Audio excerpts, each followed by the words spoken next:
Voilà, alors on va commencer. Be'ezrat Hashem, tout d'abord, à titre d'introduction, c'est un grand honneur pour moi d'être chez Madame Mann, à Montréal, à Côte-Saint-Luc. Et c'est vrai que d'Afka cette année, j'ai commencé à découvrir, cette année, on est arrivé mercredi, on a commencé à découvrir un petit peu Côte-Saint-Luc, parce que bon, je suis déjà venu de très nombreuses fois, mais bon, je restais plutôt enfermé et j'avais des cours chez le Rav Raskin, etc. On voyageait pas beaucoup, on ne bougeait pas beaucoup. Mais là, cette année, j'ai eu le privilège de donner des cours un peu partout, chez des particuliers, dans des synagogues, etc. Au Rachaim, Rambam et d'autres endroits aussi. Et j'avoue que j'ai été très très surpris de voir que la communauté de Côte-Saint-Luc est une communauté vraiment magnifique, vraiment une belle communauté. Et quand vous serez tous en Israël, ce sera encore mieux. Comment? Be'ezrat Hashem. D'accord, mais en tout cas, une belle communauté. Et voilà, en tout cas, je vous félicite, parce que je ne m'attendais pas à avoir tellement de gens pratiquants à Côte-Saint-Luc, et des gens bien. J'ai appris qu'il y a aussi pas mal de gens qui étudient tout en travaillant, etc. Et donc, c'est magnifique. Donc, continuez dans ce chemin-là.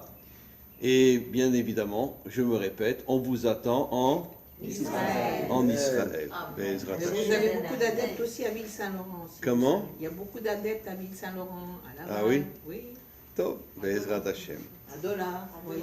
En tous les cas, aujourd'hui, c'est un grand honneur. On va faire un conte, et je reste dans l'introduction encore. On va faire le premier conte de Rabbi Nachman sur la princesse disparue.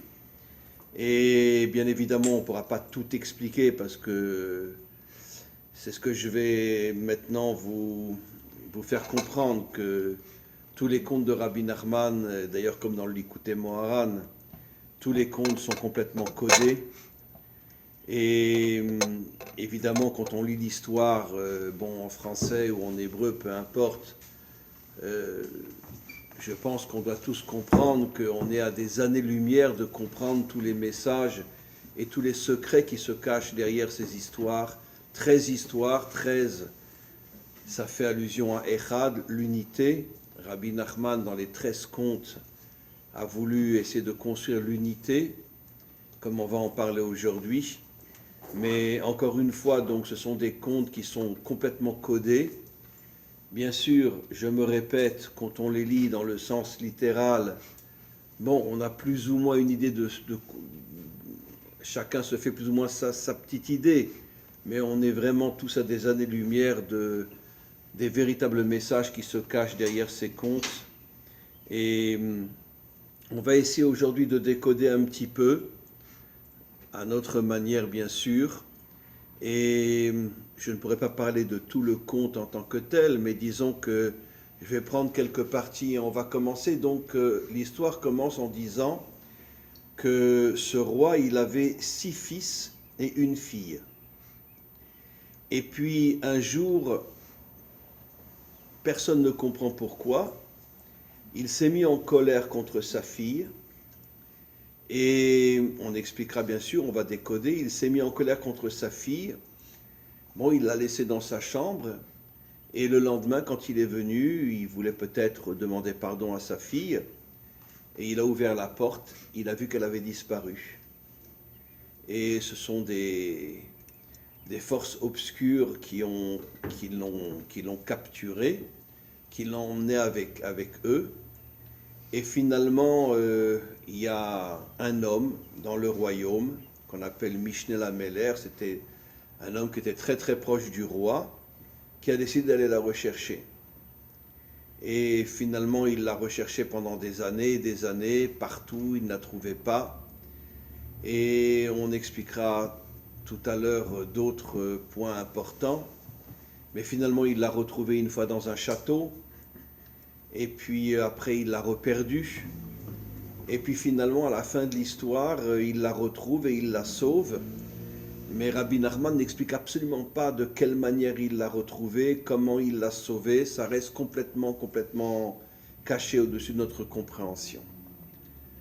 Alors, je reprendrai certains passages importants de ce conte, mais maintenant je voudrais commencer le décodage. Pourquoi ce roi avait 6 fils et une fille? Ça fait allusion aux 7 attributs divins qui correspondent aux 7 jours de la création. Dimanche, lundi, mardi, mercredi, jeudi, vendredi et Shabbat. Maintenant, selon les secrets du Zohar, le Hari HaKadosh, etc., je vais décoder ce conte selon les maîtres des secrets. Pourquoi 6 fils et une fille? Parce que les 6 premiers attributs divins, qui sont, je vais les expliquer, bon, j'aime pas la traduction en français, excusez-moi. Le premier, Chesed, le dimanche, la bonté. Le deuxième, lundi, Din, c'est la rigueur. D'ailleurs, moi, je suis né un lundi, je m'appelle Dinovitch. C'est incroyable, hein? Je suis né un lundi, je m'appelle Dinovitch. Bon, c'est marrant, hein? Voilà. Donc, le deuxième, la rigueur. Le troisième, mardi, par rapport à Yaakov, Tiferet. On va expliquer dans quelques instants l'union des contraires, le respect de la différence, c'est ça Tiferet, puisque Yaakov est arrivé à unir son grand-père, la bonté, et son père, la rigueur. Après, on a le quatrième, mercredi, par rapport à Moshe, Netzar, la victoire, être un gagnant, être un homme courageux, qui part en guerre contre tous les méchants de ce monde et qui n'a peur de rien et qui finit par gagner. Le cinquième jour, le jeudi, Od, la louange, la reconnaissance à Aaron, comprendre que toute la réussite de l'homme dans ce monde vient des énergies que le Maître du monde nous envoie, ces énergies par le mérite de la Emouna, une confiance absolue dans le Maître du monde, et il nous envoie des énergies qui nous permettent de faire des choses extraordinaires dans ce monde. Après, on a Yesod, par rapport à Yosef. Yesod, on en reparlera, il y a beaucoup d'explications sur le mot Yesod, mais je vais prendre celle que Rabbi Nachman explique, entre autres, dans le Tikkun HaKlali, c'est la pureté sexuelle. Et enfin, le dernier attribut, Shabbat, par rapport à David, qui est la Malchut. Alors nos maîtres expliquent que les 6 premiers attributs sont masculins, et le dernier, la Malchut, est féminin. D'ailleurs, c'est absolument incroyable, d'accord, mais ne me comprenez pas mal. David, c'était un super guerrier, un homme qui toute la journée était sur son cheval avec une épée, qui partait en guerre contre tous les méchants de ce monde. Toute la nuit, il étudiait, mais le Zohar dit que sa neshama était une neshama féminine. Alors, ne comprenez pas mal, c'était pas un homo, hein, ça c'est sûr. Voilà. Mais pourquoi sa neshama féminine? Parce que la malchut est féminine. Et je vais expliquer pourquoi. Par contre, les 6 premiers attributs sont masculins. On peut comprendre, d'une certaine manière, dans la relation entre un homme et une femme, l'homme donne une graine, il ne donne rien en vérité. Qui transforme la graine en vie? C'est la femme. Et donc c'est la raison pour laquelle la malchut est féminine, alors que les 6 premiers attributs divins sont masculins, parce que les six premiers attributs donnent une graine à la malchut, mais c'est la malchut qui transforme cette graine en vie. Et on va expliquer plus dans les détails. Pourquoi justement c'est la malchut, c'est la princesse qui a été capturée. Mais revenons maintenant sur chaque attribut divin que je voudrais expliquer assez rapidement. Le premier, c'est le chesed. Alors qu'est-ce que c'est le chesed? D'accord? Tu es gentil, mon petit coco. C'est ça le chesed? Comment? La bonté. Oui, mais on n'est pas des catholiques. Non. Nos maîtres donnent une définition extraordinaire du chesed. Olam chesed yibane. Le chesed, c'est la construction du monde. D'un monde meilleur, d'un monde d'unité. Un monde dans lequel on nettoiera ce monde de toutes les forces obscures, de tous les dirigeants, de de tous ceux qui finalement la financent et tout ça, tous ceux qui dominent le monde et qui nous transforment en esclaves. Et donc c'est pour ça que la véritable définition pour nous du chesed, bon, c'est aussi aider quelqu'un qui est dans le besoin, etc. Mais c'est pas ce que dit le verset. Olam chesed yibane. Un homme de chesed est un homme qui a le courage de se battre contre tous les méchants de ce monde pour construire un monde meilleur.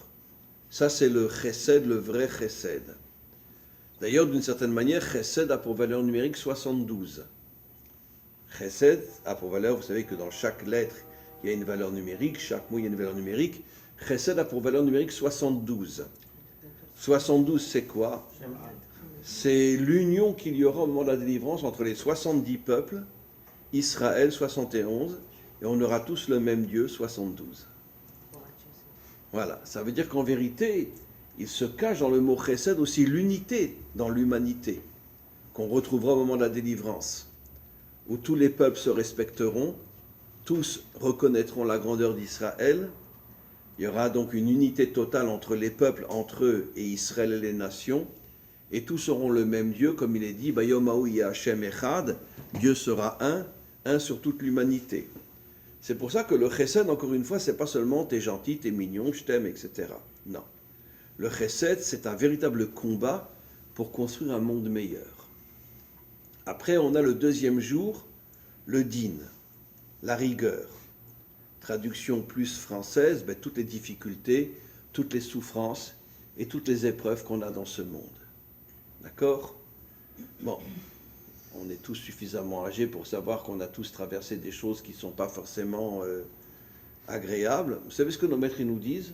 D'accord? C'est que les seuls qui ont une vie merveilleuse, il leur arrive rien. Vous savez qui c'est? Les méchants. Les Réchaïm. Alors eux, ils ont une vie de luxe. Les milliardaires, quoi. Voilà. Eux, ils ont une vie magnifique. Pourquoi? Parce que comme Hachem, il ne les veut pas dans le monde futur, il leur donne tout dans ce monde et après, foutez-moi la paix, disparaissez. D'accord? Mais en vérité, un homme authentique, il a des épreuves dans sa vie. D'accord? Comment je sais que je suis un juif? Si j'en prends plein la figure. Voilà. Donc si j'en prends plein la figure, quel est le peuple qui a le plus souffert sur Terre depuis qu'on existe? D'accord? Voilà. Ok? Je peux vous donner un petit exemple. Vous savez que toutes les mamans, quand elles arrivaient à Auschwitz, ou dans les camps de concentration, elles avaient un nourrisson dans les mains, dans les bras. Non, parce que je suis ashkénaze, alors c'est pour ça que je raconte des choses un peu violentes, mais c'est pas grave. Et donc elles avaient un nourrisson dans les mains. D'accord? Et bien quand elles arrivaient près de la chambre à gaz, les nazis y venaient, ils prenaient l'enfant et ils le jetaient vivant dans les fours crématoires. Voilà. C'est pas facile à comprendre, hein, sans compter tout ce que Mengele a fait dans ses laboratoires, etc., etc. Bon, pourquoi j'ai dit ça? Pour faire comprendre que ce monde, c'est pas un monde facile. Alors il y a des périodes plus faciles, etc. Ici à Côte-Salut, quoi, vous êtes super, machin, etc. C'est magnifique, d'accord. Mais bon, il y a des périodes où on ne sait pas ce qui nous attend demain. Hein. Je vous dis franchement. Hein. Vous savez que nos maîtres parlent de la guerre de Gog, qui sera la 3e guerre mondiale. Et donc, elle est en train de se préparer, cette 3e guerre mondiale. Biden a tout fait pour que l'Iran ait la bombe atomique, pour qu'ils envoient la bombe atomique sur Israël, etc. Vive Biden. Et voilà, donc on sent que sous la table se préparent des choses inimaginables. Et de toute façon, nos maîtres et surtout nos prophètes ont dit qu'il n'y aura pas de délivrance sans la 3e guerre mondiale qui sera la guerre de Gog. Donc ce monde est un monde de rigueur, un monde difficile. Mais maintenant la question est, pourquoi Hachem a voulu qu'on soit dans un monde de rigueur, dans un monde tellement difficile? Alors, excusez-moi de le dire, mais j'ai enseigné pendant pas mal d'années à l'armée, dans les unités combattantes. J'étais rave à l'armée, dans les unités combattantes, jusqu'au Corona, après tout s'est arrêté. Et j'enseignais donc dans les unités combattantes. Et la première fois que je suis arrivé, j'ai commencé à comprendre, en vérité, pourquoi Hachem veut que ça soit pas facile dans ce monde. Mais pour devenir un guerrier, pour devenir un homme authentique, pour devenir quelqu'un de fort, quelqu'un qui ne baisse pas la tête devant les épreuves, quelqu'un qui ne rebrousse pas son chemin. C'est ce que j'ai compris quand j'étais rave à l'armée. J'étais dans les unités combattantes, Givati, parachutiste, commando, etc. Et j'ai vu de mes propres yeux que finalement que tous les entraînements de ces soldats, c'est pour faire d'eux des gens... Je vais raconter une histoire. J'avais un élève, un jour il me dit je voudrais vous parler, mais je voudrais qu'on rentre dans une pièce, je voudrais vous montrer quelque chose. Alors ça remonte à... je venais d'arriver en Israël il y a 30 ans, et il enlève sa chemise, son maillot de corps, et je vois tout son corps complètement cicatrisé, enfin avec des trous partout, des blessures partout, etc. Je lui dis, quoi, tu t'es fait arrêter par des musulmans et ils t'ont massacré? Il dit, mais pas du tout. J'étais dans Sayeret Matkal, une des unités les plus secrètes d'Israël, et parmi les entraînements de ces soldats-là, on les torture, parce que si jamais ils tombent dans les mains des musulmans, ils seront torturés. Alors on les torture pour qu'ils se préparent, mais ils ont le corps complètement abîmé. Il m'a montré son corps et il m'a dit, non, ce n'est pas les musulmans qui m'ont attrapé. C'est dans mon unité, on nous torture pour nous préparer, si jamais on tombe entre les mains de nos ennemis, que bon, on saura comment résister à la torture. Et donc, qu'est-ce qu'on comprend de là? On comprend de là que la rigueur, c'est pour faire de nous des gens forts, des gens courageux, des gens volontaires, des gens qui ne baissent pas la tête et qui ne font pas bêh comme un mouton. Je suis un guerrier, je suis un homme fort, et je n'ai pas peur de ce monde. Et je fonce et je défonce. Ça, c'est la rigueur. Donc, encore une fois, la bonté, reconstruire un monde meilleur, la rigueur, devenir un véritable guerrier. Troisième attribut, tous sont masculins, c'est Tiferet, Yaakov. Tiferet, on le sait, c'est l'unité des contraires. Ça veut dire quoi l'unité des contraires? Je dis souvent, je ne veux pas rentrer trop dans les détails parce qu'on a beaucoup de choses à voir aujourd'hui, mais je dis souvent, quelqu'un ne pense pas comme toi. Quelqu'un est d'une autre religion que la tienne. Peu importe. Toi, tu es de gauche, lui, il est de droite, ou le contraire, etc. Vous savez que malheureusement, 99% de l'humanité, on regarde la pensée de l'autre. Ah, t'es un sale gauchiste, moi je suis de droite, alors on va te faire voir. D'accord, ok. Ou le contraire. T'es catho, moi je suis juif, va te faire voir. Je suis catho, t'es juif, va te faire voir. Très bien, ok. Mais en vérité, ce qu'on doit regarder, c'est l'homme. La personne, comment il est. Parce que tu peux très bien avoir des idées différentes des miennes, mais être un homme magnifique. Un homme bien. Il faut qu'on arrête une fois pour toutes de rester enfermé dans l'idéologie. Et regarder l'homme lui-même. Je peux vous raconter une histoire, d'accord? Vous n'allez pas me lapider, hein? Voilà. Très bien, ok. Mais un de mes meilleurs amis, que j'ai eu la chance et le bonheur de rencontrer, s'appelait Don Alberto, le chef prieur de la basilique Saint-Pierre au Vatican. Il a eu le mérite d'écouter mes cours, et il a voulu me voir. Il avait 86 ans quand je l'ai connu. Il est rentré au Vatican à l'âge de 17 ans. Il est monté, c'est devenu l'organisateur de la basilique Saint-Pierre. Il a écouté mes cours, il a voulu me voir. Pendant 4-5 ans, il venait en juillet et en août pour me voir, un homme, c'est sûr, il croyait en Jésus, mais un homme exceptionnel. Exceptionnel. La première fois qu'il m'a vu, je suis arrivé avec quelques minutes de retard. Je suis arrivé à la porte du jardin de mon bureau. Il parle plusieurs langues, c'est un professeur à l'université à Rome. Il parlait couramment français. Et il m'a dit, Rav, ne bougez pas. Je lui ai demandé pourquoi. Il me dit, Rav, ne bougez pas. D'accord, il aurait pu être mon père, il avait 86 ans. Il est venu vers moi la tête baissée. D'accord. Il a avancé doucement, doucement, doucement. C'est la première fois que je le voyais. Il m'a pris les mains.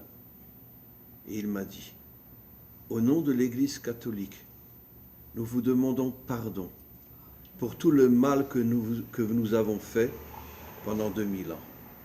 Est-ce que vous me pardonnez? Le chef prieur de la basilique Saint-Pierre, au nom de l'Église catholique, nous vous demandons pardon pour tout le mal que nous vous avons fait pendant 2000 ans. Et il me demande, vous nous pardonnez? Alors j'ai dit, oui, on vous pardonne. Il s'est levé, il m'a serré dans les bras, et c'est comme ça que notre amitié a commencé. Et puis finalement, il a avancé, et puis au bout de quelque temps, quand il est retourné à la basilique Saint-Pierre, il avait acheté parce qu'il comprenait l'hébreu aussi, il avait acheté un Téhilim en hébreu. Et dans la basilique Saint-Pierre, tout le monde priait en latin, et lui, il priait en hébreu. Vous imaginez un truc pareil? Il priait en hébreu. Et on est devenus vraiment des amis inimaginables. Pourquoi? Parce que lui et moi, on ne regardait pas uniquement les idées. On regardait l'homme. Et lui, c'était un homme authentique, un homme vrai. Un jour, il est venu vers moi, il m'a dit, Rav, vous m'excusez, mais je suis en train de faire teshuva. Je lui ai dit, quoi? Pourquoi? Il me dit, je commence à comprendre que finalement, Jésus, c'est pas le Fils de Dieu. Comme ça, il me dit. Vous imaginez, le chef, c'était pas le Fils de Dieu, c'était tout simplement un juif, comme tout le monde. Et puis, je crois que je vais réformer énormément de choses dans ma tête, il me dit. Voilà. Un jour, un cardinal est venu le voir, il m'a raconté, et il lui a dit, vous savez, Don Alberto, hein, à votre âge, si vous ne vous réveillez pas un matin, personne ne posera la question, pourquoi? Hein? Parce que tout le monde comprenait qu'il me fréquentait, et ils ont voulu le tuer. Voilà. Ils ont voulu le tuer. Et donc voilà, pourquoi j'ai donné cet exemple-là, avec toutes mes excuses encore une fois, pour vous faire comprendre que même si un homme, au niveau de son idéal, est tellement loin de vous, mais d'un autre côté, regarde la personne, regarde l'homme, et tu t'apercevras que dans chaque homme, il y a des gens extraordinaires, des gens fabuleux. Alors ne reste pas coincé dans l'idéologie, comme chez nous aussi. Chez nous aussi. Moi, je suis Lubavitch, moi, je suis Breslev, moi, je suis Gour, moi, je suis Vijnis, moi, je suis Sfarad, moi, je suis Marocain, moi, je suis Tunisien, moi, je suis Algérien. Bon, si on est Algérien, Marocain, Tunisien, c'est très bien. Pourquoi? Parce que les 3 premières lettres, ça fait Emet, la vérité. Ben oui, Algérien, un Aleph, Marocain, un Mem, Tunisien, un Tav, ça fait Emet. D'accord? La vérité. Comment? Ah, mais ils ne sont jamais d'accord. Ils ne sont jamais d'accord. Mais d'un autre côté, c'est le mot Emet. D'accord? Bon, bien qu'on peut remplacer Algérien par Ashkenaz. Ça fait aussi Emet. Donc en vérité, on voit que tu sois Algérien ou Ashkenaz, Marocain, Tunisien, ça fait Emet. C'est quand même incroyable. C'est quand même incroyable, la vérité. Alors, c'est vrai que chez nous, si je suis Lubavitch, j'aime pas trop les Breslev. Si je suis Breslev, j'aime pas trop les Lubavitch. Si je suis Ashkenaz, j'aime pas trop les Sfaradim, etc., ou vice-versa. Et ça veut dire qu'on n'a pas Tiferet, parce que chacun regarde l'idéologie. Et on ne regarde pas la personne. À partir du moment où tu mets l'idéologie de côté et que tu regardes la personne, tu vas t'apercevoir qu'il y a des gens extraordinaires partout. Et c'est ça Tiferet. Unis-toi à celui qui est différent de toi, parce que cherche le bon côté qu'il y a en lui, et tu arrives à t'unir à lui. On continue. Moshe Netzar, la victoire. Qu'est-ce que disent nos maîtres? Quelle est la définition d'un roi? Alors le roi, c'est l'idiot qui est sur son trône avec une couronne sur la tête. En réalité, il a oui une couronne sur la tête, mais il n'est pas sur son trône. Qui c'est qui lui donne la couronne? Sa femme. Sa femme. Comme le roi Salomon le dit, Eshet Ra'il Ateret Ba'ala. La femme est la couronne de l'homme. C'est-à-dire, elle fait de lui un roi. Et c'est quoi la définition d'un roi, disent nos maîtres? Meler Poretz Geder la Sotloderer. Le roi défonce tous les obstacles pour se frayer un chemin. Ça, c'est Netzar. Netzar, c'est le Nitzachon, victoire. Comme Moshe, dans tous ses combats, toute sa vie, il a toujours été victorieux. Après Od, on a déjà expliqué, reconnaître, comprendre que toute notre réussite dans ce monde, ça vient d'Hachem. Après, on a Yosef. Yosef, c'est Yesod. Yesod, il y a beaucoup d'explications, mais celle qui nous intéresse, nous, puisqu'on parle de Rabbi Nachman, tel que lui en parle, c'est la pureté sexuelle. Ça veut dire quoi concrètement?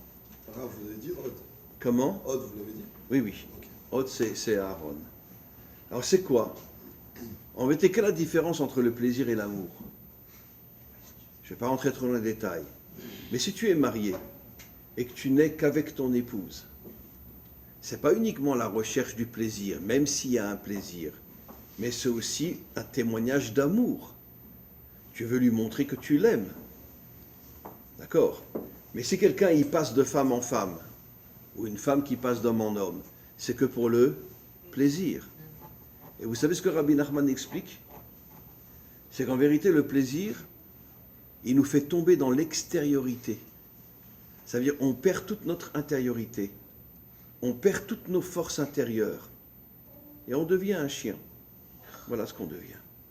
Il ne dit pas on devient un chien, mais il dit on devient un animal. Comme ça, il dit dans l'écoutez Moharan. Ça veut dire que si quelqu'un ne vit que pour le plaisir, il devient un animal.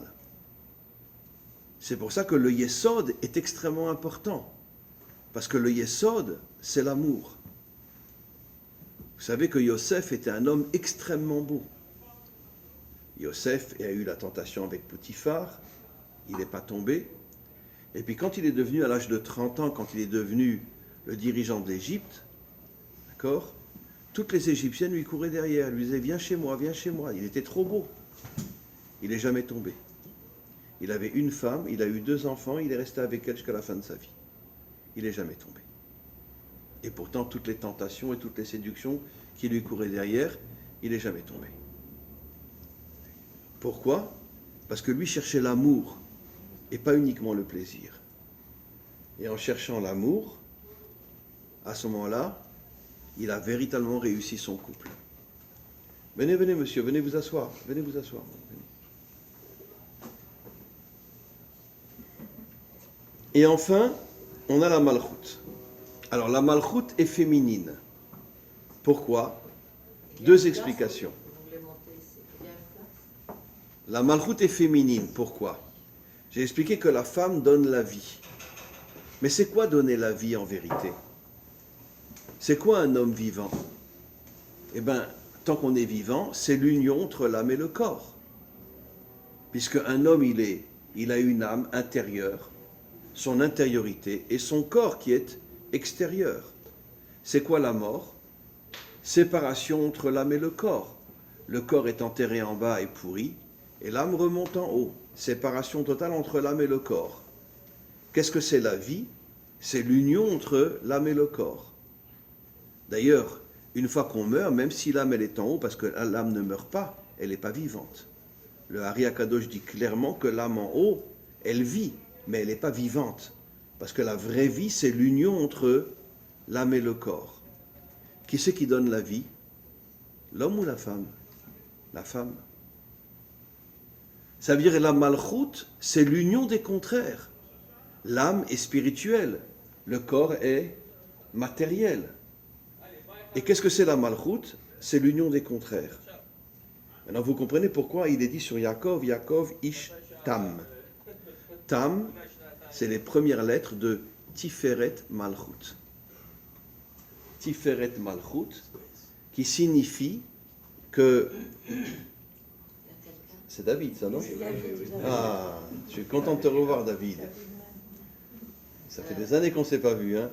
Moi, je te vois tous les jours. Ah, viens me serrer la main. Viens me serrer la main. Viens. Vous me faites honte, là. Mais non, au contraire. Ça fait tellement longtemps que je ne t'ai pas vu. Ah, je suis content de te revoir. Ça va. Ah, ouais. Vraiment, je suis content de te revoir. Ça va. Et donc, c'est pour ça qu'on dit que Yaakov Ishtam, Tam, c'est les premières lettres de Tiferet Malchut, pour dire qu'en vérité que la Malchut, elle reçoit essentiellement sa graine de Tiferet. Tiferet, l'union des contraires. le corps et l'âme, ou deux personnes différentes, etc. Quel est le noyau de l'humanité, mes amis? Le noyau de l'humanité. Comme on dit dans un atome, il y a les électrons. Oui. Quel est le noyau, l'atome de l'humanité tout entière? C'est quoi? Comment? Adam et Ève. Eh bien, c'est le couple. Comment est appelée la femme? Ezer Kenegdo. Elle t'aide parce qu'elle n'est pas toujours d'accord avec toi. Mais si elle n'est pas d'accord avec moi, comment qu'elle peut m'aider? Pourquoi? Parce qu'en vérité, comment la femme, elle va aider l'homme? En étant son contraire. Justement, en étant son contraire, elle va aider l'homme à accepter la différence. Et donc, à atteindre Tiferet, qui, comme on le sait, la qualité de Yaakov. Nous sommes tous appelés Bnei Yaakov, Bnei Israël, pour montrer que la qualité essentielle que nous devons avoir, c'est Tiferet, l'union des contraires. Mais qui est la personne qui, justement, est la source de l'union des contraires? C'est la femme, puisqu'elle est appelée Ezer Kenegdo. Qu'est-ce que disent nos maîtres? La délivrance finale viendra par le mérite des femmes. D'accord? Ok? Alors maintenant, je vais vous raconter autre chose. Et après, on va expliquer encore plus profondément. On va reprendre l'histoire. D'accord? Le Mashiach, ça sera un homme ou une femme? Non, pas du tout. En vérité, le Mashiach, toutes les forces qu'il va recevoir, il va les recevoir de sa femme. Mais bien sûr, c'est pas de moi. Qu'est-ce que disent nos maîtres? En abracha metsuya betor beito shel ha'adam ela bezchut ishto. Toute la réussite de l'homme vient par le mérite de sa femme. Alors, vous rejoignez le rabbin Luria, qui dit que, enfin, j'ai le texte Oui, cité par Shmuli Boteya, oui, que le Mashiach ne viendra que lorsque l'homme aura reconnu que toutes les forces qu'il reçoit, c'est de sa femme. C'est ça, voilà. Absolument. C'est la femme qui va d'ailleurs, c'est l'idée de la C'est elle qui lui masculinité, transmet toutes de la les énergies de la positives. masculinité qui est tough, comme on dit, enfin, force, etc.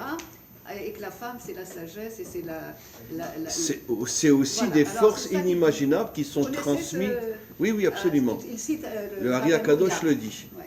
Et pourquoi? Parce que la femme transmet des énergies qui sont surnaturelles, qui rentrent dans l'homme et qui lui donnent des forces inimaginables. Et pourtant, la femme est passive. Comment? La femme est passive. La femme est passive. Oui. Mon Dieu, pas du tout. Passive. La femme est passive, elle reçoit. Vous êtes marocain, c'est sûr. Ah non? Ah bon? Passive. Ouais. Passive? Peut-être pas aujourd'hui. mais- Moi, la mienne, elle est super active. Hein. C'est peut-être pour ça que Shlomo a épousé autant de femmes et David Ameller aussi. Parce que c'était des Bon, rois. Shlomo en avait 18, David en avait 18, Shlomo en avait 1000. Non, la femme n'est... Même si la femme, à la rigueur, elle est peut-être moins active au niveau de l'œil que l'homme, mais ce que nos maîtres nous disent, c'est que toutes les énergies et toutes les forces que l'homme reçoit pour réussir sa vie et nourrir sa famille, ça vient de la femme. C'est la femme qui lui donne toutes ces énergies-là. Mais quand on dit Besrout Ishto, ça veut dire que la femme, c'est elle qui amène. Oui, par le mérite de sa femme, Ça il veut dire reçoit que- des énergies. Donc c'est sa femme qui détermine tout, mais ça veut dire quoi? Qu'est-ce qui engendre cette Parce que nos mécanisme? maîtres nous disent que la femme, elle a la bina. Ok. La bina, c'est la 8e sphira qui est complètement au-dessus de ce monde. L'intuition. Voilà. Et donc la bina, c'est une énergie qui contient des forces surnaturelles. Et nos maîtres nous disent que la femme a la bina, l'homme n'a pas la bina. Et donc la femme, quand c'est une femme authentique, elle transmet des énergies surnaturelles à son mari. Et c'est ce qui lui permet d'être un véritable gibor. Mais il doit prendre conscience que toute sa force vient de sa femme. D'ailleurs, Voilà, c'est ça. je vais donner un exemple simple. Quand le rabbi a perdu son épouse, il a fait un mahamar qui est connu, etc.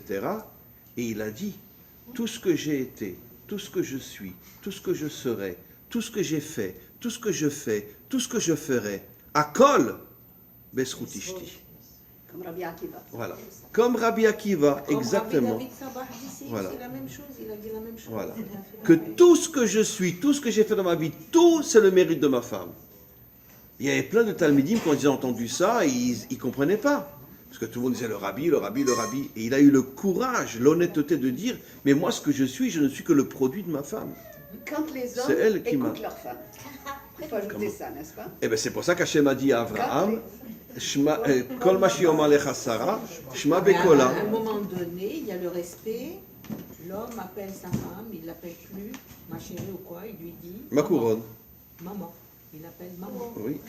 Et vous savez qu'elle dit quelque chose de très juste. C'est marqué dans le Talmud que la plus grande, la plus grande louange, non, la meilleure appellation qu'on peut donner à sa femme, c'est on l'appelle maman. Tu appelles ta femme maman, toi?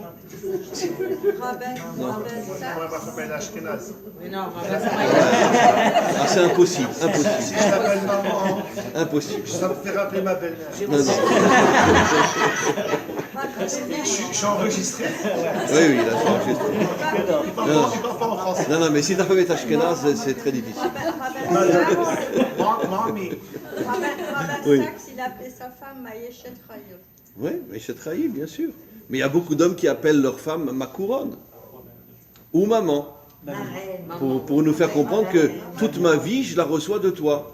Comme une femme qui accouche un enfant, l'enfant, c'est le produit de sa mère. Et bien, toute ma vie, je la reçois de toi. C'est pour ça que nos maîtres disent clairement dans le Talmud que la plus grande louange qu'on peut faire à une femme, à son épouse, c'est de l'appeler maman. Bon, trouvez-moi un homme qui appelle sa femme maman. Mais enfin, moi, j'appelle la mienne maman. Mais comment? Si je l'appelle maman, au yiddish, je l'appelle Mireille. Ah ben c'est magnifique. Alors on est les mêmes alors. Voilà. Alors maintenant on va continuer mes amis. On a compris que pourquoi la malchoute est féminine, parce que la malchoute donne la vie. La vie, la véritable malchoute, c'est l'union des contraires, le respect de la différence, le respect de celui qui n'est pas comme toi. Et ça, c'est le secret de l'unité dans le monde. L'unité est l'absolu contraire de l'uniformité. Or, malheureusement, on vit dans un monde aujourd'hui qui est plutôt un monde d'uniformité que d'unité. D'accord? C'est-à-dire chacun selon son mouvement, chacun selon son parti politique, on se ressemble tous. Alors qu'en vérité, on doit comprendre que non, ce que Dieu veut est chad. Il veut l'unité dans ce monde, l'union des contraires, l'union des différences. Alors, pourquoi elle est partie cette. Comment? Pourquoi elle s'est enfuie cette. La fille du roi? Non, elle a été, justement, on va en parler, elle a été capturée. Elle a été capturée, on va voir. Non, elle s'est pas enfuie. Non, non, non, elle a été capturée. Des forces obscures sont venues dans sa chambre et l'ont capturée. Ok, mais suite à quelque chose que son père a dit. Voilà, justement, on va en parler dans quelques instants. Je vais juste maintenant vous dire quelque chose. Regardez le mot malchut en hébreu. Même lamed, les deux premières lettres, ça fait 70. Après, vous avez kaf vav, 26, c'est le nom divin yudke vavke. Et après, vous avez la dernière lettre, un tav, la première lettre du mot Torah. Le mot malchut, c'est quoi? Les deux premières lettres, même lamed, c'est 70. Ça fait allusion aux 70 peuples. Après, on a yudke vavke, 26. Gematria 26, et Tav Torah. Ça fait allusion à Israël, qui ne peut se connecter qu'au vrai Dieu que grâce à la Torah. Et donc, qu'est-ce que signifie le mot Malchut? L'union entre Israël et les nations. À travers la Torah. Comment? À travers la Torah. À travers la Torah. L'union entre Israël et les nations. Vous savez que quand Hachem a proposé la Torah à Israël, il l'a proposé aussi aux 70 nations. À tout le monde. Il y a pas Seulement les dictateurs ont refusé, les nations se sont fait manipuler, mais l'une des premières choses que fera le Mashiach quand il va redécouvrir les premières tables, il les proposera à l'humanité, enfin aux 70 nations. Voilà. Et les 70 nations accepteront de recevoir chacune sa facette de la Torah. Vous comprenez?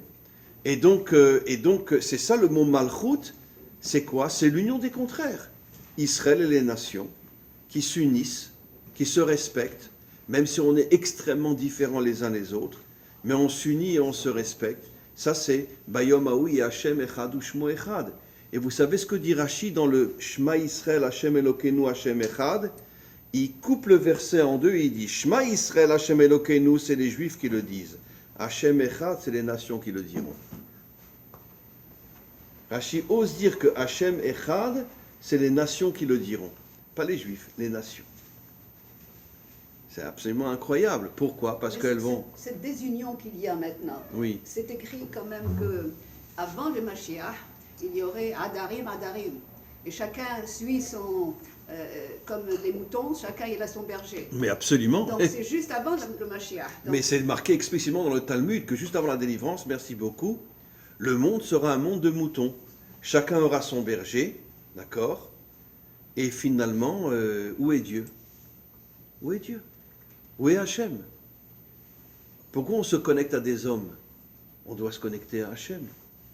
Bien sûr qu'il faut respecter les rabbanim et les rabbes, etc. Mais pas en faire des idoles. Et c'est exactement ce que dit le Talmud.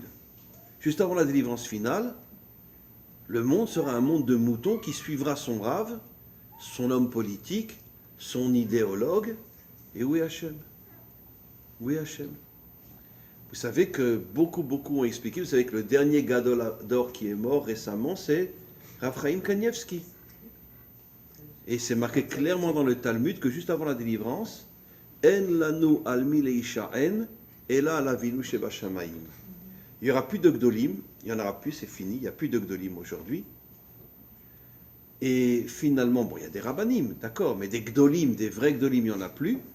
Et pourquoi Hachem a fait ça? Pour nous ramener vers lui. Parce que pendant des millénaires, l'homme était beaucoup plus accroché à un homme qu'à Hachem lui-même.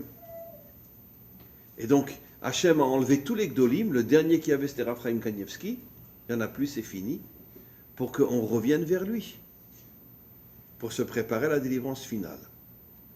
Maintenant, on revient au début de l'histoire.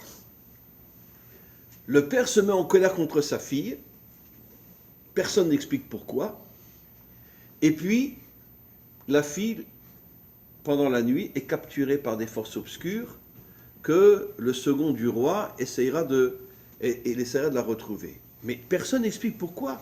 Pourquoi le père s'est mis en colère contre sa fille? Alors il y a un décodage extraordinaire. Le Talmud dit clairement, la Gemara dit clairement, que la faute d'Adam et Ève a été provoquée par Hachem. C'est expliqué dans le Talmud. Ça veut dire qu'il les a rendus méboulbal, comment on dit méboulbal en français? Confus. Il les a rendus confus. Il a d'une certaine manière capturé leur cerveau et leur cœur pour qu'ils tombent. Ça veut dire qu'en vérité, la faute de Adam et Ève, c'est pas eux qui ont fauté. Comment? Je vais expliquer. C'est lui qui a fauté. C'est lui. C'est marqué explicitement dans le Talmud. Hachem, oui. Comment il peut fauter? C'est son monde. Comment? C'est son monde. Je vais expliquer. Non, je plaisante. Non, c'est une blague ashkénaze. Je plaisante. mais c'est Dieu même qui a créé le mal. Borera. Mais évidemment, Il y a d'abord, pas c'est de- lui qui a créé le mal. Il n'a pas. C'est lui. Et qui c'est qui a créé le serpent? C'est Adam ou c'est Hachem? Hachem. Très bien. Bon, alors... excusez-moi, mais qui c'est qui a créé Hitler? C'est nous, les Juifs, ou c'est Hachem? Très bien. Donc il y a des choses qu'on ne comprend pas du tout, qu'on ne peut pas comprendre, qu'on comprendra au moment de la délivrance finale. Et pour l'instant, on ne peut pas comprendre. Hachem a créé le serpent, c'est pas nous qui l'avons créé, c'est pas les hommes qui l'ont créé. Et le serpent, il a fait tomber Adam et Ève, mais le Talmud dit, parce que Hachem, en vérité, il les a complètement coincés au point qu'ils sont tombés. Pourquoi Hachem a fait ça? Alors le Hari Akadosh révèle une histoire absolument extraordinaire. Il dit pourquoi? Parce que tout le travail de l'homme dans ce monde, c'est de construire la Malchut. Donc il les a fait tomber pour que justement que l'homme se prenne en main et reconstruise la Malchut. Avec ou sans libre arbitre? Comment? Avec ou sans Avec le libre arbitre, mais qu'il le C'est la même reconstruise. chose qu'un enfant, quand il doit naître, il connaît toute la Torah dans le ventre de sa mère. Et après il l'oublie, exactement, bravo. Pour reconstruire la Malchut. C'est quoi reconstruire la Malchut? Le monde de l'unité, le respect des différences et l'acceptation du fait que tu n'es pas comme moi. C'est ça la Malchut. Le respect. La vie, l'union entre l'âme et le corps, entre deux opposés. Non, maintenant on comprend pourquoi il s'est mis en colère contre sa fille. Parce qu'en vérité, quel est le décodage? Le roi représente Hachem. La fille représente la Malchut. Et en vérité, le Mishneh Lameler, celui qui était le plus proche du roi, qui est parti à la recherche de la fille, c'est qui? Eh bien, c'est tout simplement le Mashiach, qui part à la recherche de la Malchut, qui veut reconstruire la Malchut. C'est ça le décodage de ce conte. Le roi, c'est Hachem, la fille, c'est la Malchut. Et comme Hachem veut que tout le travail de l'homme dans ce monde, ça soit de reconstruire la Malchut, c'est Hachem qui a fait en sorte que la Malchut tombe entre les mains des méchants. Et après se lève le Mashiach et va chercher la Malchut. Voilà. C'est ça. Va chercher la Malchut. C'est ça ce que nous transmet Rabbi Nachman. Je tiens à préciser, d'accord? On n'est pas des idiots. Ne croyez pas que le Mashiach va venir tout seul, il va faire le travail tout seul. Vous savez ce que dit le Zohar? Que le Mashiach montrait une armée inimaginable. Une armée avec des centaines de milliers d'hommes et de femmes. Le Mashiach ne peut pas faire le travail tout seul, c'est impossible. Il aura une véritable armée avec lui. D'ailleurs, le Rambam dans Mishneh Torah le dit aussi, qu'il aura vraiment une véritable armée avec lui. D'accord? On a juste un problème, qui sera le Mashiach et qui sera l'âne? Comment on va le reconnaître? Je crois que le Mashiach sera marocain, son âne sera ashkénaze. Maïmonide Non, dit que c'est les d'après ce que vous messianiques. avez dit, Non. les Ashkénazes, ils sont originaires de Sfarad. Non, les Ashkenazim, à l'origine, sont des 10 tribus, et les Sfaradim sont de la tribu de Yehuda. C'est marqué explicitement dans le prophète Obadiah. C'était votre cours lorsque vous étiez Ouais. venu ici. Voilà. Donc c'est pour ça que je dis que l'âne sera Ashkenaz. Mais le Mashiach sera Sfarad. C'est pas de moi, c'est le prophète Obadiah. Le prophète Obadiah dit que la famille des rois de Yehuda ont été exilés en Sfarad. C'est un des derniers rachis. Comment? Maïmonide dit, il ne parle pas du Mashiach, mais des temps messianiques. Oui, Le qu'il temps y aurait qui va une armée, changer. qu'il y aurait une Et pas armée le immense qui va Mashiach se lui-même. lever. C'est ça. Le Mashiach va monter une armée immense et il va partir en guerre contre tous les méchants de ce monde. Donc en vérité, cette histoire, qu'est-ce qu'elle nous montre? Que Hachem fait exprès de faire tomber la Malchut, parce que pourquoi il a créé l'homme? Pour que l'homme reconstruise la Malchut. Et c'est quoi la Malchut? C'est le respect des différences, l'union des contraires. Tu n'es pas comme moi, mais d'un autre côté, je te respecte parce que je sais que tu es un homme bien. Attention, moi j'ai ma vie, toi tu as ta vie. Il est hors de question qu'on devienne uniforme. Mais je te respecte, malgré les différences. Je te respecte. Arabe, pourquoi Oui. la Malchut elle est aussi influençable? Et pourquoi elle est prise tout le temps par les plus forts au final? Parce qu'on voit que la royauté est prise par les plus forts à chaque fois. Mais aujourd'hui, tous les dirigeants sont des crapules. Évidemment. Donc on voit qu'elle s'acquiert presque que par la force jusqu'à aujourd'hui. Il n'y a que la force. Mais c'est pour ça que Hachem a fait tomber la Malchut depuis presque 7000 ans. La Malchut est entre les mains des Réchaïm. La Malchut est entre les mains des méchants. Et dans chaque génération, on essaye de la récupérer, mais on n'y arrive pas. Jusqu'à ce que vienne le Mashiach. Venez. La Malchut est tombée complètement, mais ça c'est Hachem qui l'a voulu, il l'a fait tomber dans la main des Réchaïm. Et pourquoi elle est autant influençable? C'est-à-dire, C'est vraiment le sens. pourquoi les méchants arrivent à l'obtenir aussi facilement? Mais parce que justement, les méchants, c'est le fric, c'est le pouvoir, c'est ça. Qu'est-ce que c'est? Qu'est-ce que c'est? Qu'est-ce que c'est en vérité? Tu sais combien de milliards à Poutine? Bien que ce n'est pas un homme méchant. Il a été éduqué par des juifs, etc. toute sa vie. Non, non. Les plus grandes saletés de l'histoire, c'est qui? Les Ukrainiens. Les Américains et les Ukrainiens. Pas le peuple américain, hein, les dirigeants américains. Mais les Ukrainiens, alors eux, c'est les plus grandes ordures de la C'est la terre. plus grande ordure. Voilà. c'est ce que- Les plus grands massacreurs de juifs dans toute l'histoire, il y a une blague en yiddish qui dit que les Ukrainiens étaient antisémites avant même la naissance d'Abraham. Oh my God. C'est une blague en yiddish. D'accord. Mais vous savez comme les Ukrainiens, qui massacrait les juifs dans les camps de concentration?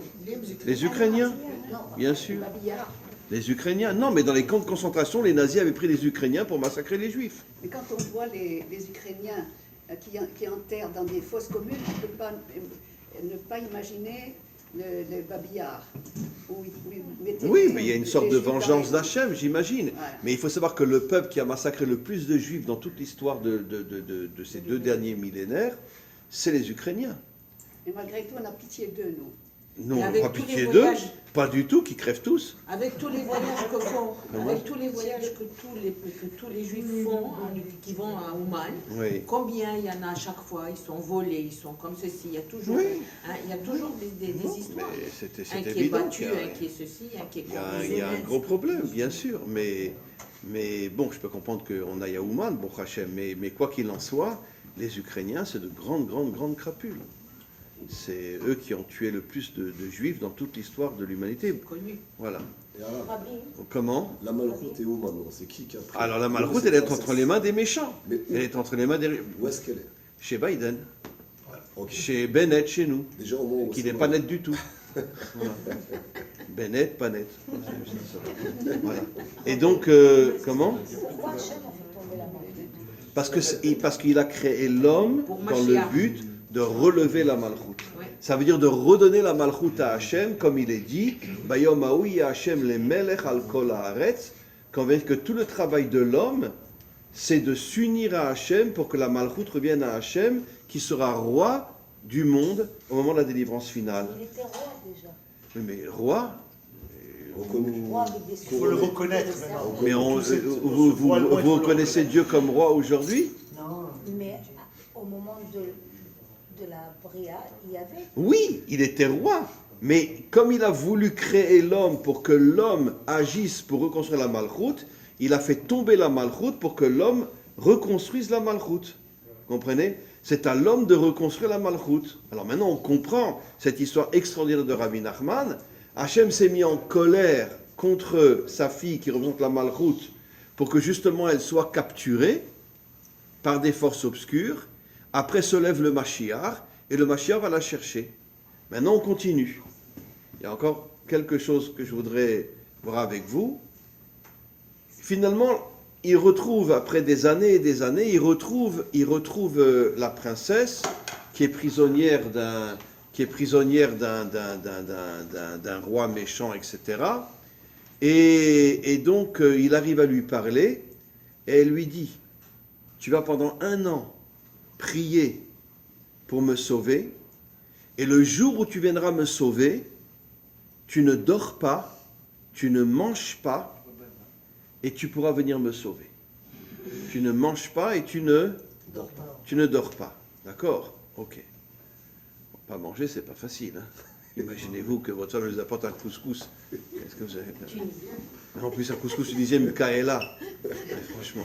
Pour un Ashkenaz, hein? Comment? Pour un Ashkenaz. Ah non, mais moi je suis marié avec une Algérienne, moi je mange que Sfarad. Hein. Et donc, voilà. Donc je mange aussi des Kneidler, Gefilte Fish, tout ça.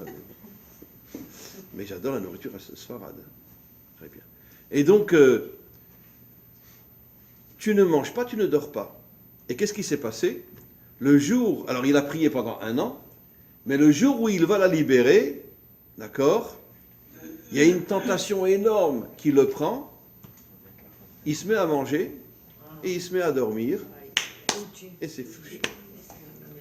Quel est le décodage? C'est à pleurer. La Torah veut nous faire comprendre quelque chose d'extraordinaire. Tant qu'un homme profite des plaisirs de la vie, il n'y a aucune chance qu'il puisse améliorer ce monde. C'est ce qu'elle lui a dit la malchoute. Tu veux me sauver? Alors pendant 24 heures, tu ne manges pas et tu ne dors pas. Tu ne kiffes pas dans ton lit et tu ne manges pas de couscous ou du gefilte fish. Très bien. Mais pourquoi il est tombé? Parce qu'en vérité, on sait très bien ce que disent nos maîtres. Plus un homme est grand et plus le Yetzer Hara augmente lui aussi pour le faire tomber. Pourquoi le serpent? Bon, c'était pas un serpent évidemment, quel idiot qui va croire que c'était un serpent. C'est un code. Mais pourquoi le serpent a fait tomber Chava avant de faire tomber Adam? Parce que Chava était beaucoup plus grande que Adam. Évidemment. Bien sûr. Vous voulez une preuve qu'elle était beaucoup plus grande que Adam? Une fois qu'elle a mangé, qu'est-ce qu'elle a fait? Viens ici, toi. Mange. D'accord. Oui, maman, qu'est-ce que tu veux? Ouvre la bouche. Il lui met dans la bouche. il a réagi, il a dit oui, il a dit non, etc. Oui, maman, c'est bon, hein. Voilà. Donc on voit qu'elle avait un pouvoir énorme sur lui. Hein, sur lui. Mais Arabe, ça Oui. c'est un signe de la fin des temps. C'est-à-dire qu'à la fin Absolument. des temps, on nous avertit qu'il va falloir faire attention à ne pas dormir, avoir les yeux ouverts, et faire attention à la société de consommation, si j'ai bien compris. Eh bien, tu as tellement raison que c'est pour ça qu'on dit que David Ameller dormait 18 minutes toutes les 24 heures. Allez. Toute la nuit, il étudiait, toute la journée, il était sur un cheval avec une épée pour se battre contre le mal. Il ne dormait que 18 minutes. Eh bien, c'est exactement ce qu'elle lui a dit. Tu veux me sauver? Tu veux reconstruire la malchoute? Arrête de profiter de la vie. Arrête de kiffer. Je te demande pendant 24 heures, tu ne manges pas, tu ne dors pas. Et là, tu seras en mesure de me sauver. Alors c'est pour ça que Rabbi Nachman aussi demande à se faire la prière dans la nuit. À Hatzot. Oui, bien sûr, de se lever à Chatzot, bien évidemment. Bon, c'est déjà dans le Zohar, ça, il faut savoir. C'est Rabbi Shimon Bar Yochai le premier qui dit qu'il faut se lever à Chatzot. Mais c'est pas les mêmes. Mais Rabbi Nachman en a beaucoup parlé, bien sûr. Évidemment. Bon, Rabbi Nachman jeûnait énormément, lui aussi. Hein. C'était pas un homme de plaisir. Mais c'était un homme d'action. Vous savez ce que faisait Rabbi Nachman avant de partir en Israël? 2 ou 3 fois par semaine, il rentrait dans des cabarets où il y avait là-bas de sales juifs qui avaient des prostituées sur les genoux. Je plaisante pas. Hein. C'est Rabbi Nathan qui le raconte. Parce que bon, je veux dire, les juifs ne sont pas tous des saints, hein. Très bien. Eh bien, il y avait des cabarets en Ukraine où il y avait des juifs, d'accord, qui passaient leur temps avec des prostituées. Ils étaient dans des cabarets. Et donc, ils rentraient dans ces cabarets, ils voyaient des juifs, d'accord, bon, sans kippa sur la tête, sans rien bien sûr, avec des prostituées sur les genoux. Ils s'assiedent à côté d'eux, gentiment, et il leur parlait, etc. Et petit à petit, il rentrait des mots de Torah, etc. Il a fait faire teshuva à des centaines de juifs prostitués qu'il a ramenés et qui sont sortis de ces cabarets, qui sont sortis des prostituées et qu'il a ramenés à la Torah. Donc ça, c'est une action merveilleuse, une action magnifique. C'est ce que Rabbi Nathan raconte dans Yemé Moranat. Il raconte qu'il a sauvé comme ça des centaines de juifs qui étaient complètement tombés et il les a ramenés comme ça. Voilà. Bon, c'était aussi un homme d'action énorme. Pourquoi? N'oublions pas qu'il est parti en Israël pendant qu'il y avait une guerre terrible dans la Méditerranée entre les Turcs et je ne sais plus qui. Les Français, Napoléon. Les Turcs, les Français, etc. Son bateau a failli être bombardé plusieurs fois et coulé. Et en pleine guerre, il a décidé de prendre un bateau et de partir. Pourquoi il n'a pas attendu? Parce que c'était un homme d'action aussi. Ça veut dire que Rabbi Nachman nous fait comprendre que l'homme authentique, ce n'est pas seulement celui qui étudie toute la journée. L'homme authentique, c'est aussi un homme qui agit, qui prend des risques, qui se met en danger. Voilà. Vous savez que Rabbi Nachman, il a passé pratiquement, il est mort à 38 ans d'une épidémie, mais il a passé toute sa vie où et comment? Eh bien, à pleurer. Qui? Ses enfants, ses petits-enfants, il a perdu toute sa famille. Rabbi Nachman a perdu toute sa famille. Mais ils sont tous morts d'épidémies, de maladies, etc. Il a pratiquement perdu tous ses enfants, il a pratiquement perdu tous ses petits-enfants. Il passait son temps à être assis en Shiva. Et Rabbi Nathan raconte une histoire qu'un jour, Rabbi Nathan, je ne sais plus si c'était un fils ou un petit-fils, peu importe qui était mort, il est rentré et Rabbi Nachman lui a fait un signe de venir le voir. Alors il s'est penché près de lui parce que Rabbi Nachman était assis sur le sol et il lui a dit: oh là là, quand je te vois, j'ai envie de me lever, j'ai envie de danser avec toi, mais je ne peux pas, la Torah m'interdit de le faire. Ça veut dire que c'est quand même bizarre. Il vient d'enterrer son fils ou son petit-fils et il dit à Rabbi Nathan: j'ai envie de me lever, j'ai envie de danser, etc. Mais n'oublions pas quelle est la phrase essentielle de Rabbi Nachman. Mitzvah gdola liot besimcha tamid. Quel est le message? Il faut comprendre intelligemment. Ça veut dire qu'il a voulu faire comprendre que malgré toutes les souffrances qu'il traversait, il ne se décourageait jamais, il ne baissait pas la tête, et il avait une simcha énorme en lui. Vous comprenez? Malgré toutes les épreuves qu'il a passées pratiquement toute sa vie à enterrer ses enfants, ses fils, ses filles, ses petits-fils, ses petites-filles, etc. Voilà. Mais malgré tout, c'était un homme avec une telle émouna qu'il avait une simcha en lui. C'est pour ça qu'il a dit à Rabbi Nathan, j'ai envie de me lever et danser avec toi, même si je sais que ça m'est interdit. On continue. Encore quelques notions. Bon, il a mangé, il a dormi, et finalement il a perdu la princesse. Il la recherche encore pendant des années, il la retrouve pas. Et puis un jour, il va rencontrer 3 géants. C'est à la fin du conte, il va rencontrer 3 géants, des gens énormes, immenses, et il va leur demander, vous n'avez pas vu peut-être, puisque vous êtes très grand, vous, peut-être vous voyez mieux que moi, vous n'avez pas vu la princesse, où c'est qu'on l'a amenée? Et les géants disent, mais quelle princesse? Mais t'es malade, il n'y a pas de princesse ici, etc. Bref, il le décourage de la rechercher. Et puis le premier, il dit, bon, va demander à mon frère. Le frère, qui est un géant aussi, dit, mais arrête, t'es malade, toi, mais de qui tu parles, d'une princesse, etc. Et le deuxième dit, va voir mon 3e frère. Et le 3e frère, lui, il était, bon, chacun avait sa spécialité. Le premier, c'était les animaux, etc. Bon, je ne rentre pas trop dans les détails, je ne peux pas tout expliquer, mais le 3e, c'était le patron des oiseaux. Alors il dit, bon écoute, les oiseaux, ils sont dans le ciel, peut-être qu'ils voient s'il y a peut-être un château quelque part, etc. Je vais appeler tous les oiseaux, dit le 3e frère, et on va leur demander aux oiseaux s'ils ont vu quelque part un château avec la princesse. Alors, il amène tous les oiseaux, et puis les oiseaux, ben, qu'est-ce qu'ils disent? Ben non, on n'a rien vu, hein. Bon, ils font cuit-cuit, quoi, mais disons que lui, il comprenait le langage des oiseaux. Il dit non, on n'a rien vu, il n'y a pas de château, il n'y a pas de princesse, etc. Bon, lui, il est complètement découragé. Il se dit, mais alors, je ne comprends pas, mais alors où elle est, cette princesse? Et puis, juste quand il allait repartir, tout d'un coup, il y a un oiseau qui vient, et il dit, mais je reviens justement de cet endroit où il y a ce château-là, et j'ai vu la princesse là-bas, etc. Et à ce moment-là, il va la chercher, et il la sauve. Mais par contre, on ne sait pas comment. Alors, quel est le secret de l'oiseau? L'oiseau, c'est ce que j'expliquais dans ce cours. Il est à la fois en haut, il est à la fois en bas. L'union entre le monde d'en haut et le monde d'en bas. L'union entre l'âme et le corps, Tiferet. Ça, c'est l'oiseau. Vous comprenez? C'est pour ça qu'il faut manger du poulet le Shabbat. Voilà. Et aussi du saumon. Pourquoi le saumon? C'est le seul poisson qui va à contre-courant. Un vrai juif, quoi. Ça veut dire qu'il va contre le système, à contre-courant. Le saumon, il remonte la rivière. C'est ce qu'il cherche au final, parce qu'il cherche la justice, cet homme-là. Absolument. Il ne la trouve pas, parce qu'il voit que succession après succession, pouvoir après pouvoir, ça paraît impossible à l'échelle humaine que ça change. Absolument. Il le cherche partout. Absolument. Comment? Donc c'est pour ça que, justement, on va parler de ces 3 géants-là. Mais quoi qu'il en soit, c'est très important de manger du poulet le Shabbat parce que l'oiseau représente l'union entre les contraires, le monde d'en haut et le monde d'en bas. Et c'est très important aussi de manger du saumon parce que pour redevenir un vrai juif, parce qu'aujourd'hui le premier qui trouve un vrai juif, il a gagné. Enfin, je ne sais pas ce qu'il a gagné, mais en fait, en tout cas, trouvez-moi un vrai juif aujourd'hui, c'est-à-dire quelqu'un qui a vraiment le courage de sortir en guerre contre tous les méchants de ce monde.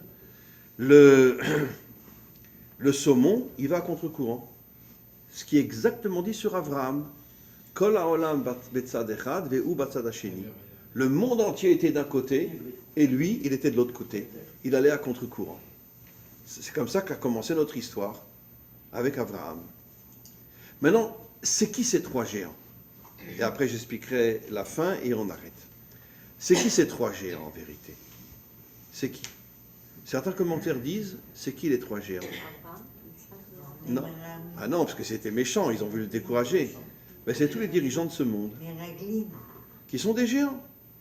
Pas des géants dans le sens ils sont grands de taille, mais des gens dans le sens qu'ils ont le fric et le pouvoir. Et ils font tout pour décourager les peuples, décourager les hommes, d'imaginer que la délivrance puisse venir, qu'on puisse retrouver la malchoute. La dame, elle a dit les Meraglim aussi, elle a pas tort. Ah non, elle n'a pas tort. Qui a dit Meraglim? Bravo. Alors vous êtes très forte. Mais bien sûr. Les géants spirituels, les dirigeants. Bien sûr. Qui c'est qui a causé 2 destructions de temples, 4 exils, Auschwitz et Treblinka? Les explorateurs. Qu'étaient les explorateurs? Des hommes extrêmement spirituels, que Moshe avait nommés à la tête des tribus parce que c'était les plus grands de chaque tribu, sur le plan spirituel. Vous savez, pour la première pour la première fois est marquée l'union entre le clergé et la noblesse. On sait très bien que chez les chrétiens, il y avait l'union entre les clergés et la noblesse. Quelle est la plus grande mafia du monde aujourd'hui? Le Vatican. Le Vatican. C'est la plus grande mafia du monde, puisque c'est les plus riches du monde. Et c'est comment? C'est un État dans un État. Voilà. C'est la plus grande mafia du monde aujourd'hui. Ils ont des milliards et des milliards et des milliards qu'on ne peut même pas imaginer. Et on va dire les 2/3 de ce qu'ils ont, c'est la mafia qui leur donne, pour blanchir l'argent. Mais l'union entre la noblesse et le clergé, où c'est marqué dans la Torah? Datan ve'aviram. Ça a commencé chez nous.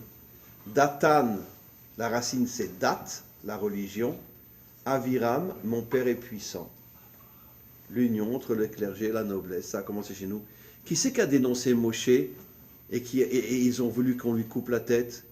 Datan ve'aviram. Qui c'est qui s'est uni à Korah? Datan ve'aviram. Donc il semblerait que jusqu'à aujourd'hui, il y a un lien bizarre entre le monde religieux et le monde politique. Ben, la preuve, ceux qui ont causé 2 destructions de temples et 4 exils, c'est pas le veau d'or, c'est les dirigeants spirituels des 12 tribus, des 10 tribus. Je ne citerai pas de nom, je ne dis rien, je ne rentre pas dans les détails. Mais nous avons en Israël 2 grands rabbins. En Israël. D'accord? Ok? Très bien. Il y a quelques semaines, le premier défilé gay était à Jérusalem. Maintenant, ils ont décidé de commencer à Jérusalem. Vous avez entendu un rabbin qui a ouvert la bouche? Vous avez entendu les grands rabbins d'Israël ouvrir la bouche? Moi, si j'avais été grand rabbin d'Israël, j'aurais démissionné de mon poste, j'aurais perdu 30 ou 40 000 shekels par mois, mais je ne serais pas resté à mon poste. Quoi, oser faire le premier défilé gay à Jérusalem, et tu restes à ton poste, et tu continues à toucher 30 ou 40 000 shekels par mois, il n'y en a pas un qui a ouvert la bouche. Donc il y a bien une union entre le clergé et la noblesse, même chez nous. Désolé de le dire, mais c'est terrible, mais c'est comme ça. Donc, à vous C'est entendre, pas- c'est peut-être eux qui veulent le moins la Géoula au final. Comment? C'est-à-dire, les grands dirigeants spirituels, c'est peut-être eux qui feraient le plus au final la Géoula. Ben, évidemment. Mais pourquoi ils ne veulent pas de la Géoula? Parce qu'ils veulent rester au pouvoir. Ils veulent être une Les démocratie. Irakiens ne sont pas rentrés en Israël. La démocratie est la plus grande dictature qu'il y a sur Terre. Exactement. Parce que c'est une très belle vitrine, on veut votre bien, on veut vous aider, etc. Exactement. Mais si on savait ce qui se cache derrière, l'eau allait nous. D'accord? N'oublions pas que quand, pendant la Shoah, on a demandé aux Américains de bombarder les rails qui menaient à Auschwitz, ils ont dit non. Vous savez, qu'est-ce que les Américains, les dirigeants américains ont fait après la Shoah? Ils ont récupéré des centaines de nazis qu'ils ont sauvés, surtout des scientifiques, et ils les ont amenés en Amérique. Voilà. Maintenant, je vais vous dire quelque chose encore qui va vous choquer. Vous pensez que Hitler s'est suicidé? Zéro. Hitler ne s'est pas suicidé. Il a été récupéré par la CIA. Aujourd'hui, il est mort, mais il a vécu en Amérique. Absolument. Absolument. Et Arabe, on ne parle jamais aussi de l'international nazi. Ça Il a son toujours fils qui des est- nazis qui opèrent aujourd'hui dans le monde. Surtout en Ukraine. En Ukraine, Les plus partout. grands nazis aujourd'hui sont en Ukraine. En Amérique du Sud. Voilà. Alors, il a raison. Alors, ça veut dire Absolument. que Poutine Alors- a raison de dire dénazifier l'Ukraine. Oui, il a 100% raison. Ah ouais? N'oublions pas que Poutine est le plus grand ami d'Israël. Il nous laisse bombarder les bases iraniennes en Syrie. D'accord? Parce qu'il a été élevé par des Juifs. Poutine a grandi dans une maison juive Voilà. toute son enfance et toute sa jeunesse. Et Poutine n'est pas un sale type. Le sale type, c'est le dirigeant de l'Ukraine. C'est les Ukrainiens qui sont Il est- de véritables nazis. Il Eux, a été oui. mis au pouvoir par des nazis. Qui? L'Ukraine. Mais bien sûr, évidemment. Alors je termine, mes amis, encore quelques secondes. Comment se fait-il, pour terminer, que Rabbi Nachman ne nous raconte pas comment finalement il est arrivé à la retrouver, la sauver, etc. Parce que j'imagine que ça devait être très difficile. Il y avait sans doute des soldats qui étaient partout, qui la protégeaient pour pas qu'elle s'enfuie, etc. Alors il y a une réponse dans le Talmud qui nous dit une chose extraordinaire, qui dit « Mashiach yavo be'isach ada'at ». Le Mashiach viendra d'une manière qui est complètement au-dessus de notre compréhension. Ça veut dire que le travail du Mashiach, le dévoilement et le travail du Mashiach, ça ne va pas être quelque chose qu'on peut comprendre. Ça va être tout d'un coup un dévoilement que sur le moment, et peut-être à très long terme, on ne pourra pas du tout comprendre. Parce qu'on ne sait pas d'où il va venir, qui il est, etc., etc., etc. D'ailleurs, nos maîtres nous disent « Ish tsemar ou mi tartav yitzmar ». C'est un homme qui va venir de tout en bas. C'est pas un homme qui va venir de tout en haut. C'est un homme qui va venir de tout en bas. Mi tartav yitzmar, il va pousser à partir du bas. Comment? Voilà, tsemar, c'est une pousse, mais qui va commencer, mi-tartav, qui va commencer à pousser de tout en bas, puis après il va monter, et puis il va atteindre des niveaux qu'on ne pourra pas comprendre. Et c'est pour ça qu'on l'appelle, encore une fois, ish tsemar ou mi-tartav itzmar. Et comme nos maîtres nous disent, la manière dont il va manœuvrer la délivrance est complètement au-dessus de notre compréhension.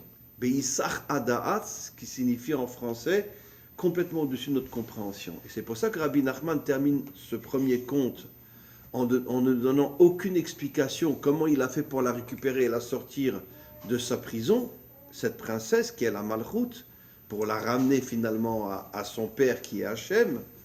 Pourquoi?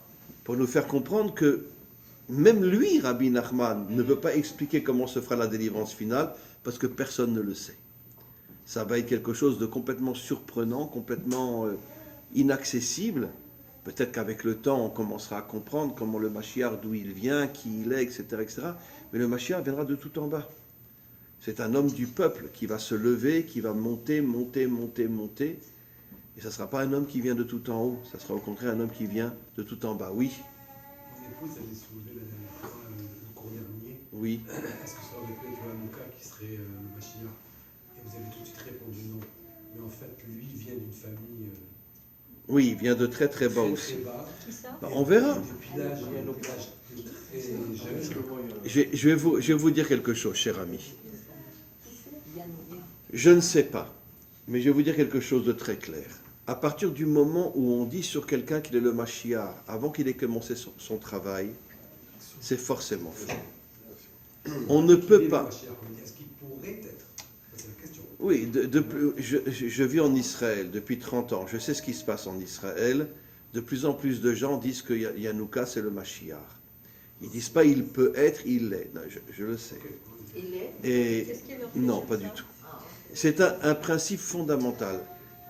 Le Hari Akadosh dit que même le Mashiach lui-même ne saura pas qu'il est le Mashiach, d'accord, pendant des années et des années et des années. À plus forte raison tout le monde qui est autour de lui. Parce que ça sera un homme simple. Un homme très très simple. Que personne ne pourrait imaginer que c'est le Mashiach. Aujourd'hui, notre monde est focalisé sur les Chachamim, sur les Rabbanim, sur les Rebbeim, sur les Tzadikim, etc. Eux sont des gens extraordinaires, mais ils ne peuvent pas être le Mashiach. Le Mashiach va venir de tout en bas. Un homme d'une simplicité, inimaginable. Après, il va devenir un géant. Mais il viendra de tout en bas, le Mashiach. On le voit de David et Moshe, Oui. puisque les deux vont être à l'image du Mashiach. D'accord. Moshe était complètement dans l'Égypte et personne ne pouvait savoir déjà Bravo. même qu'il était le libérateur. Et David, c'est la même chose. C'était un berger. Absolument. Et Mamzer, ils n'avaient aucune idée que ça pouvait être lui. Absolument, On a exactement. déjà deux Même exemples. la lignée de David, elle vient de Lot et ses filles. Oui, d'un inceste. Et de Yehuda, Tout est caché. Absolument. Oui, tu voulais poser une question? Je voulais savoir, est-ce qu'il est exact de dire que la Géoula, elle viendra de la France ou pas? Le rabbi disait que la délivrance viendra de France. Le rabbi l'a dit plusieurs fois, c'est même écrit dans des Mahamarim. Le prophète Obadiah le dit clairement que quand les Juifs reviendront de France, Ve'aïtal Hashem Amlucha, alors Hashem retrouvera sa royauté. D'accord? Et donc, il semblerait qu'il y a un kécher entre la France et la délivrance finale. C'est pour ça qu'aujourd'hui, les dirigeants font tout pour détruire la France, avec toutes les immigrations qu'il y a, etc. Le premier qui me trouve un Français aujourd'hui, il a gagné. Très bien. C'est très compliqué de trouver un Français aujourd'hui. Mais il y en a, mais enfin, c'est très, très La difficile. population ne changera pas, mais ce sera d'autres personnes. Ils viendront de d'autres pays. Bah, aujourd'hui, toute l'Europe est complètement infiltrée aujourd'hui, c'est inimaginable. Si vous rentrez dans les cités aujourd'hui musulmanes, vous avez des millions d'armes. Et les soldats le savent. Moi, j'ai un élève qui est officier de police à Marseille, et il me dit que la police n'a pas le droit de rentrer dans les cités musulmanes à Marseille, de peur de se faire tirer une balle dans la tête, parce qu'on sait qu'ils ont des armes inimaginables. J'ai un élève qui est officier de police à Marseille, un juif, bien sûr. Je parle d'un juif, comment? J'ai lu des articles là-dessus. Oui, ils ont des armes inimaginables. Et ils préparent une révolte absolument incroyable en France. Mais qui est derrière tout ça? Eh bien, les dirigeants français. C'est ce qu'ils veulent. Voilà. Et donc, comment? Ils ont toujours payé pour. Voilà. Donc, oui. Je m'excuse, je peux vous interrompre? Oui. Ce que vous avez dit tout à l'heure, vous avez dit que le Mashiach viendra du très bas, c'est-à-dire d'une personne qui est très simple. Oui. Si on veut relier ça avec ce qu'il dit Rabbi Nachman dans sa pensée, il parle toujours du Tam. C'est qui le Tam? C'est celui qui fait les chaussures à 3 coins, qui finit par être empereur des empereurs. Donc ça joint ce que vous dites, ça va être quelqu'un qui est le Tam, Absolument. qui va aller très haut. Vous savez, je dis toujours, on a eu le bonheur d'avoir quelques géants dans notre histoire, et Rabbi Nachman fait partie d'eux. N'oublions pas que Rabbi Nachman a été le premier à oser dire que parmi les dirigeants spirituels d'Israël, il y avait des Mefoursamim shel Sheker, des menteurs. Et il y a une Torah où il dit, ce sont même des Shedim Yehudiim, des démons juifs. Voilà, c'est ça. Mais comment qu'il a eu le culot de dire une chose pareille? Et c'est pour ça qu'on a voulu l'assassiner plusieurs fois. Même Rabbi Nathan. Rabbi Nathan, une fois, était au mikvé, sont rentrés des chassidim dans le mikvé, pas des Breslev, ils ont mis le pied sur sa tête, ils ont voulu le noyer. Au même moment sont rentrés d'autres chassidés Breslev, et il y a eu une bagarre, et ils ont pu sauver Rabbi Nathan. Mais pourquoi ils ont voulu tuer Rabbi Nathan? Pourquoi? Parce qu'ils avaient entendu des choses incroyables que disait Rabbi Nachman. Quand Rabbi Nachman ose dire que parmi le monde religieux, il y a des démons juifs, comprenez? Et il faut vraiment avoir un courage inimaginable. Il l'a dit il y a 300 ans. Bon, aujourd'hui, n'importe qui peut le dire, parce que, je veux dire, si vous êtes en Israël, il n'y a pas un mois, on n'entend pas qu'il y a un rabbin qui a fait ci, qui a fait ci, qui a fait ça, etc. Bon, Hachem, pardonne-moi, mais j'ai rien dit. Mais quoi qu'il en soit, à l'époque de Rabbi Nachman, c'était pas évident hein, de dire des choses pareilles. Voilà. Alors, une dernière question, oui. Le Rav Kaduri Oui. avait donné une interview à un journaliste et le journaliste lui a demandé est-ce qu'on devrait avoir peur de la bombe nucléaire de l'Iran. Il a dit non, parce que cette bombe, ça va éclater là-bas même, chez eux, mais j'ai peur plutôt d'une guerre civile en Israël. Qu'est-ce que vous pensez de ça? Mais disons qu'il y a beaucoup de tensions en Israël, de plus en plus. Mais d'un autre côté, je vous avouerai que, à vision humaine, je ne suis pas ni un prophète, ni rien. Mais on sent une... Israël n'est pas le pays que j'ai connu quand je suis arrivé il y a 30 ans. Aujourd'hui, il y a une chute inimaginable. La jeunesse ne rêve que de partir et aller s'éclater partout dans le monde. Les adultes ne pensent qu'à faire du fric. Et on ne ressent plus aujourd'hui vraiment l'identité juive authentique. Mais d'un autre côté, c'est marqué explicitement dans le Talmud, et à plus forte dans le Zohar, que juste avant la délivrance finale, le monde entier va tomber complètement. Va tomber complètement. Et comme oui, à tous les niveaux, à tous les niveaux. Et quand il y a eu le défi des guerres à Jérusalem, j'ai écouté les informations et on voit un homme déguisé en femme, d'accord, qui parle comme une femme. Oui, vous comprenez, machin, etc. Et puis des centaines de gens devant lui, qu'une fois qu'il a fini son discours, tout le monde applaudit, etc. Et il était habillé en femme. On le voit ici, voilà. Dans les écoles maintenant. Oui. Voilà, récemment j'étais à Tel Aviv. J'aime pas rentrer dans le centre de Tel Aviv parce qu'il y a tellement d'homos et de lesbiennes. Mais je rentre dans le centre de Tel Aviv et puis je vois une femme sortir. D'accord? Et puis tout d'un coup je l'entends parler. Je dis mais elle a une voix d'homme. Et alors je me tourne pour la regarder et je vois vraiment que c'est un visage d'homme, d'accord? Et bon, j'ai dit à mon épouse, bon, écoute, moi je peux plus rentrer dans le centre de Tel Aviv, j'ai envie de vomir, c'est pas possible. Voilà. Et il y a une chute terrible dans le monde aujourd'hui, il faut comprendre. Et d'Afka, dans les endroits où on est les endroits qui ont un potentiel de délivrance, c'est là où le mal s'acharne le plus pour nous faire tomber. Alors c'est peut-être ça le sommeil. Mais lors d'un de vos cours, vous avez dit qu'il va y avoir beaucoup de trans, etc., transgenres. Je vous signale que dans les écoles aujourd'hui, on commence à enseigner l'homosexualité, dans les écoles en Israël, les lesbiennes, les transfuges, etc. Ce sont des cours où on enseigne dans les écoles en Israël que c'est tout à fait normal d'être homo, d'être lesbienne, etc. Bon, pour conclure mes amis, avant de laisser la parole à notre ami, pour conclure mes amis, je voulais juste vous dire que ce conte est un conte absolument extraordinaire qui nous révèle donc finalement tous les secrets de la délivrance. Et la conclusion est très simple.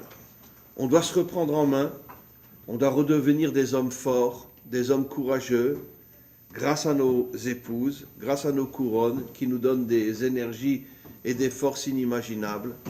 Et il faut qu'on commence à agir dans ce monde pour se battre contre tous les méchants de ce monde, récupérer la malchoute qui a été volée depuis des millénaires, la redonner à Hachem, et Ve'aya Hachem lemelech al kol haaretz. Voilà. Alors, tout le Ham